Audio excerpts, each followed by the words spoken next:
Ladies and gentlemen, what's going on? It's your boy Ruben. Let's go ahead and kick this off. NBA playoff time, prediction time. Can't wait.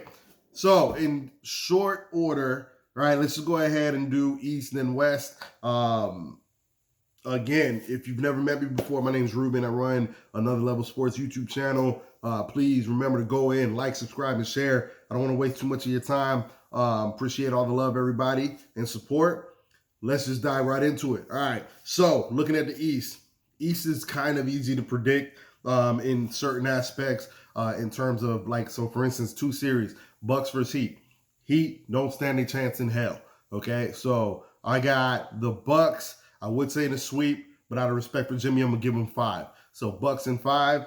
There's really no need to really kind of decipher why. The Bucks are one of the deepest teams in the league, one of the longest teams in the league. Heat struggle with length. Heat struggle with rebounding, and they struggle scoring. So you got a team that can not only score, they can rebound, but defend at a high level as well.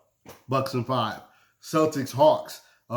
This should be a sweep, but I fully expect the Celtics to fall asleep at the wheel at some point, which they, tend to do. See, a la a Detroit Pistons loss that preceded a Bucks blowout. So, with that being said, I'm gonna just go ahead and say the Celtics get it done. It's playoff time. There should be no reason that they're bored and unfocused. They should be out to prove that they can do this without Ime Udoka. I got Celtics in 4. Sixers, Nets on the East. This is where I think the first upset could happen, but I don't have the conviction enough to say that it will happen. I'm going to say that the Sixers get it done. I think Mikal Bridges is a stud. I've always liked him. I thought he was a great, shooter, scorer, or whatever when he was drafted by Philly, coincidentally, and then traded to Phoenix. However, in Phoenix, he wasn't asked to score the ball, so he developed into a preeminent defender, a premier defender. And now in Brooklyn, he's being handed the ball and he's able to show off what he can do. Combine that with the fact that they got wings on wings on wings, which I think will be a problem for James Harden. You don't have to worry about people fouling out with all the length that they have. Even Spencer Dinwiddie's big. All right, you got Spencer Dinwiddie, Mikal Bridges, Cam Johnson, Dorian Finney-Smith. They have length on length to throw at him. And I'm mentioning that because we all know that they're not going to have any answer for Joel Embiid, which I think will prove problematic. Joel Embiid will get his. I think this is going to be a series that goes 7 on the strength of that, because it's going to take them some time to figure out how to get the rest of the party to go with Joel Embiid. But ultimately, I'm going to go with the Sixers to prevail, even though I would be worried about a choke job if it goes 7. Excuse me. Cavs, Knicks.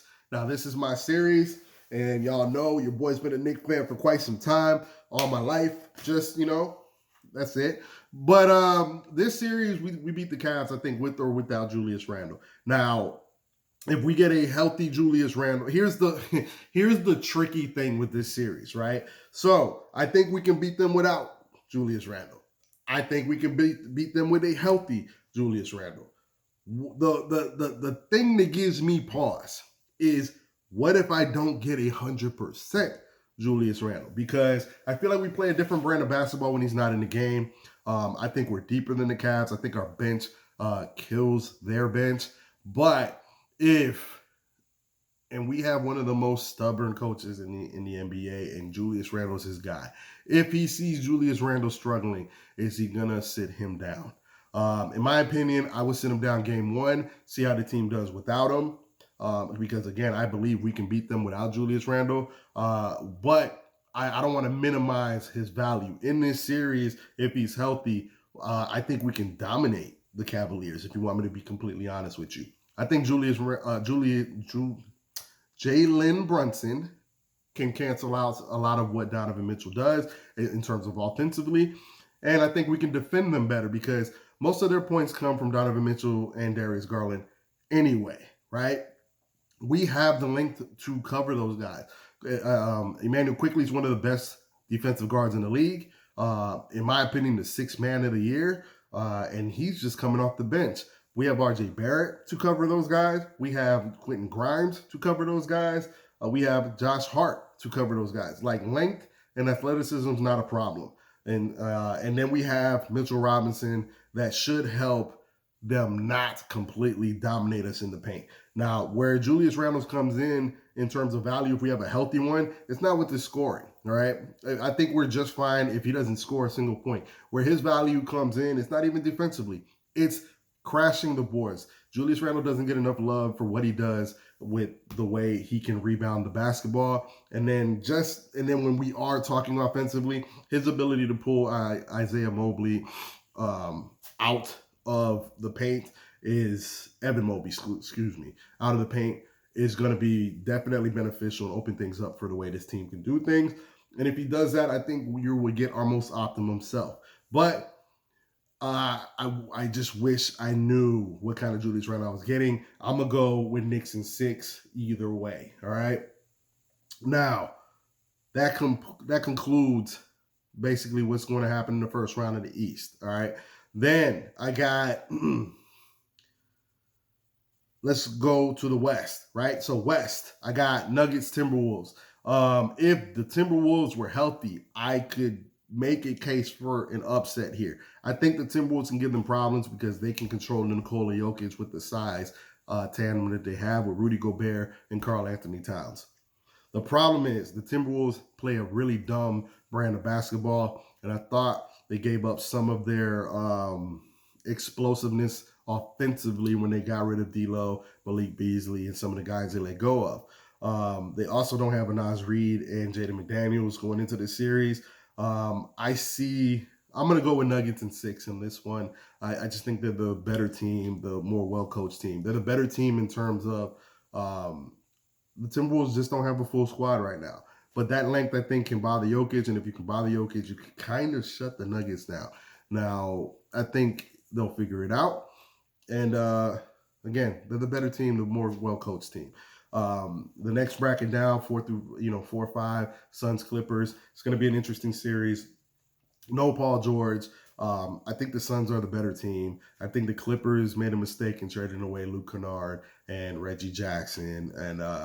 And I know that those are names that kind of everybody's like, who cares? But if you watch any Clippers games, especially with that second unit, when Reggie Jackson's on the floor with Luke Kennard or Terrence Mann and Luke Kennard and Nicholas Batum, and you're pairing all those kind of lineups together, those lineups used to get so hot from 3, and they gave up, I feel like, that ability. They gave up the shooting for a little bit more playmaking, and when they did that and they brought in Russell Westbrook. I hope it works out for them. I just don't see it working out for them against the Suns, especially with no Paul George.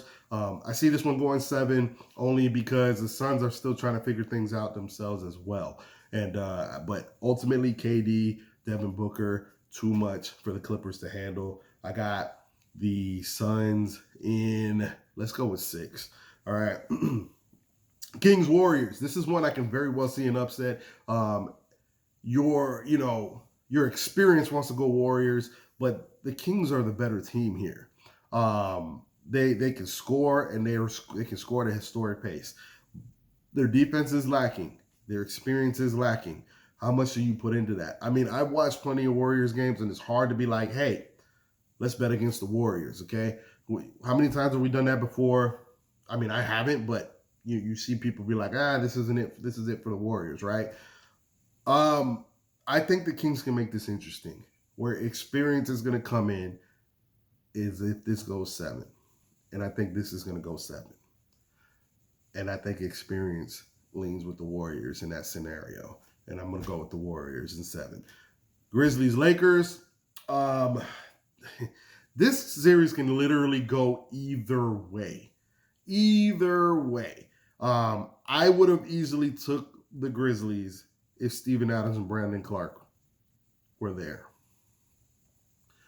Those two, they're lacking size, and now they have to rely a lot on Jaren Jackson Jr. to stay out of foul trouble, which is something that is an impossibility for him.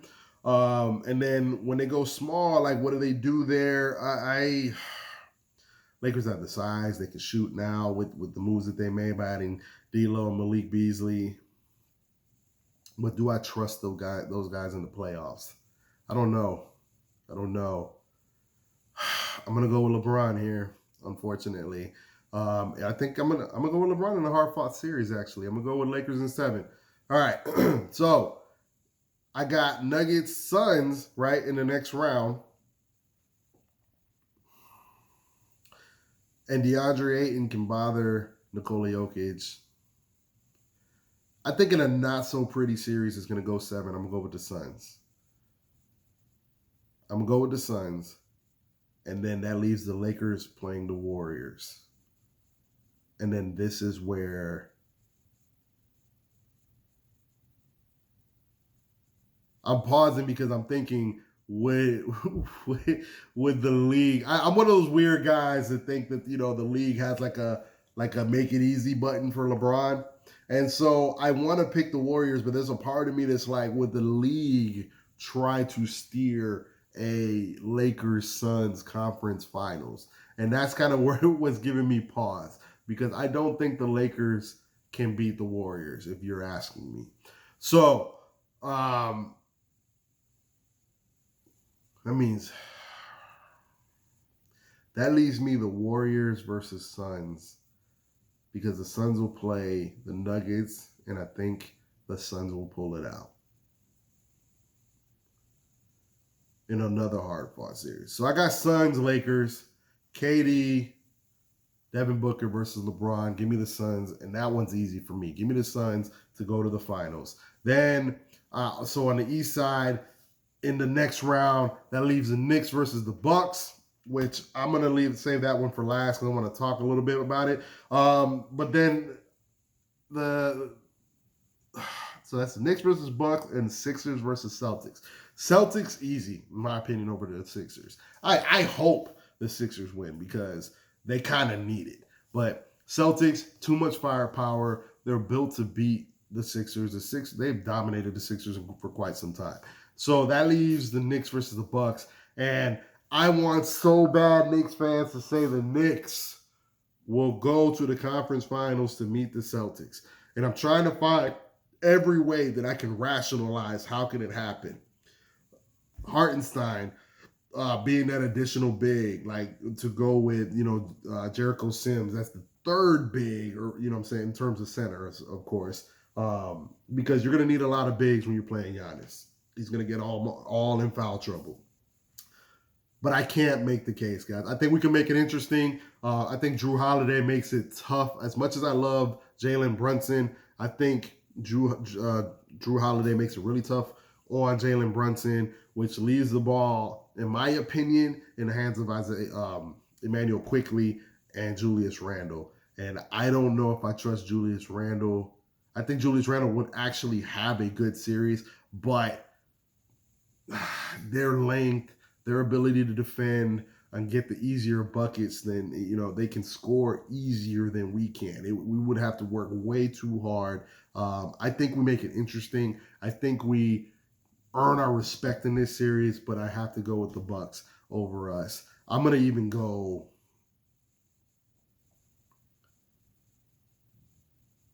I'm gonna go Bucks in 7. I'm gonna go Bucks in 7. My mind is telling me 6. I'm not gonna lie to y'all. Bucks in 6, but my heart, I'm giving my Knicks 7. So Bucks in 7 to go on, meet the Celtics, and then the Celtics. The Bucks are gonna be coming for blood. All right.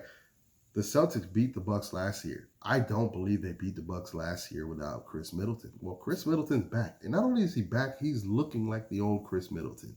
And what a benefit of him being hurt is those other players that got an opportunity to get run, the Carters, the Connaughtons, even the Grayson Allens, it's given them even more experience and confidence. The team is so loaded. So I got a Bucks Suns rematch for KD, Giannis, for the right to claim who's the best player in the NBA. That's my finals pick, guys. I'll pick who wins by that time, but my finals prediction: Suns, Bucks. We'll talk more about it, Knicks fans, in a different video, and things can change. You never know. But I appreciate y'all. Like, subscribe, share, holla at your boy.